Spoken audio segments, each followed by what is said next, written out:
Hey everybody, Phil Brown here at the movies with Phil. Good to see all of you. I'm all gussied up. I got my new outfit on, and I'm kind of, you're the first guys to see it, okay? And I think it's pretty snazzy. We were talking about it earlier about how this silver collar here is an energy collector. Yes, now, some people, you know, to protect themselves from certain rays will wear, like, colanders on their head. You see people walking down the street with colanders on their head. They're just trying to protect themselves. Or the tinfoil hats, right, to keep from those alien kind of things coming into your head. You don't want those things in your head. I want them in my head, okay? So you'll notice that the way this little thing is, it's upturned. It's like a funnel. It's collecting things. You know, so I'm sort of gathering all of these great energy vibes. Oh, I can feel them. I can feel them. So if while I'm talking about this great movie that we're showing tonight that you might see me like do a little shiver here and there, it's because I got a little boost, okay, from that alien stuff coming into me. Well, what is the film that we have tonight?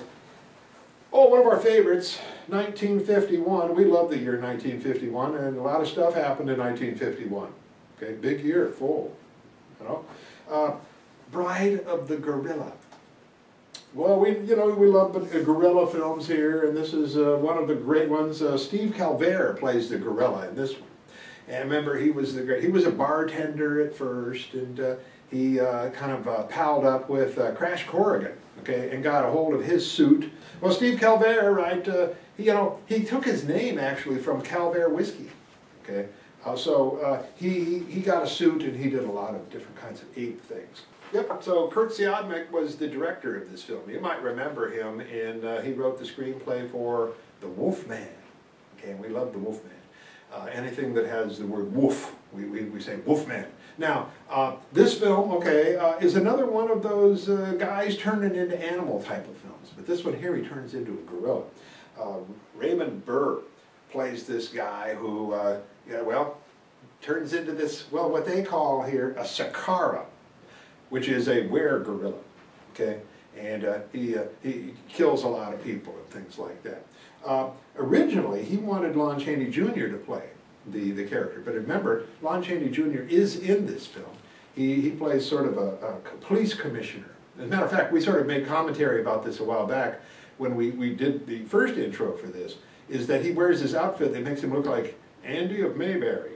Okay, so he looks like he's like sheriff, he plays guitar and stuff and talks to little Opie Taylor and stuff like that. But Lon Chaney Jr. at this time, well, they were starting to look a little rough, and so Raymond Burr got the role. I guess Raymond Burr and Lon Chaney Jr. did not get along very well in the making of this film. It also has Barbara Payton in it, who was an up-and-coming sort of glamour girl at this time, but she kind of fell on some really hard times after this, and it didn't go well for her.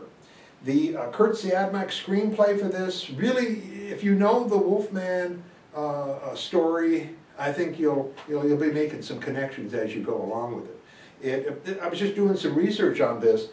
This gorilla guy, okay, well, this Sakara thing, or Sakara, is actually something that very early in the pioneers, the explorers coming over, like Magellan and guys like that, had reported seeing these large, hairy, ape-like men, okay, down in South America. So these sightings have been going on for a long time. And it's interesting that this film in '51 was shot around the time that there were a lot of sightings of other big, hairy guys across continents.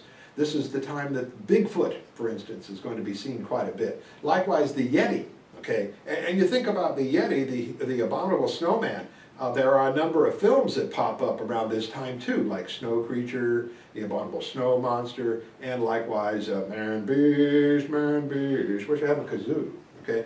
But that one, they also popped up around this time. There must have been an interest in this idea of people who turned into other animals. And that is an interesting thing. The idea of a creature that he doesn't want to change into a big hairy monster thing, but he does change into a big hairy monster thing. And usually when he does turn into a big hairy monster thing, what does he want to do as the big hairy monster? kill people he likes. Okay, so I guess the lesson here is don't like a lot of people. And if you have some doubts about a guy, it's like, ooh, I wonder if he turns into a big hairy monster thing, make him your enemy. Okay, so when he turns into it, it's like, what? Leave you alone because we're going to go, whoa, okay? Or there's somebody I like a lot, I like the ice cream man, okay? So get the ice cream man. Don't get the guy, who sells broccoli and stuff like that, right? Just leave him alone, okay? So, yep, really interesting film. I think you're going to like it. Curt Siodmak, to see him as a director, it's rarer. I mean, he did Magnetic Monster, he did a handful of television things, but he really was a person who was more of a writer, okay? And of course, gave us the great Wolfman. Okay, the Wolfman, still, what a great pick that is. Well, have some fun, okay? One of the things I always think about when I'm watching a film about people who turn into big hairy monster type things is who's sitting on the couch with me? And do they like me or not? Okay, and if they like me, I'm kind of scared. I don't know if I want to watch this thing. And it's not like one of those things where maybe I say, Bride of the Gorilla, Bride of the, in a mirror, Bride of the Gorilla, Bride of the Gorilla. I'm stopping right there, because there could be a case, if you said it 3 times, that maybe somebody will come and, do me in. I don't want to, I got a lot of years on me still, so I don't want that to happen. Bride of the Gorilla, lots of fun. I think you're going to enjoy it. Calvert doing a great job playing the ape in this film. And, yeah, let's roll.